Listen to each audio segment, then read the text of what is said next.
முன்னாள் எதிர்க்கட்சித் தலைவர், மாண்புமிகு நாளைய முதல்வர், மாண்புமிகு புரட்சித் தலைவர் ஐயா எடப்பாடியாரின்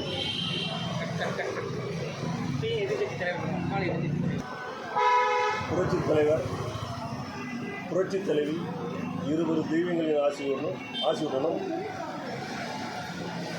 கழக நிரந்தர பொதுச் செயலாளர், முன்னாள் முதலமைச்சர், முன்னாள் எதிர்க்கட்சித் தலைவர், மாண்புமிகு புரட்சித் தலைவர்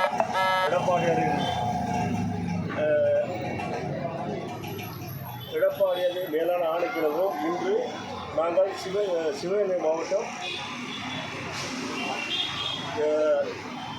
காரைக்குடி அண்ணா தொழிற்சங்கம் காரைக்குடி வடக்கு மண்டலம் இன்றைக்கி விருப்பம் கட்ட வந்திருக்கோம்.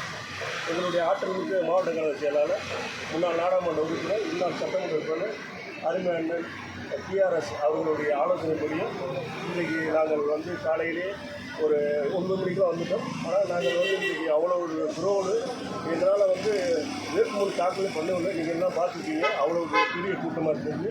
அதனால் மக்கள் பெரிய எழுச்சியோடு இருக்காங்க. வருகிற 2026 ஆட்சி அது அனைத்து அண்ணா திராவிட ஆட்சி தான்.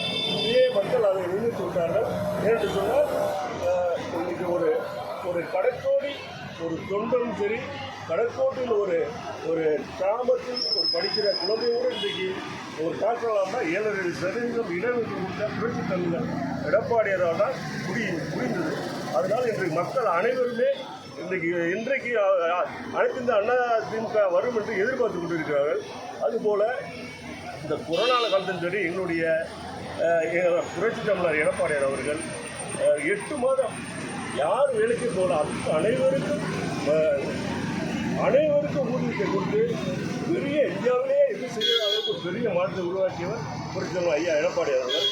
ஆகவே வருகின்ற 2026 தேர்தல் உறுதியாக யாராலும் தடுக்க முடியாத ஒரு பெரிய சக்தியாக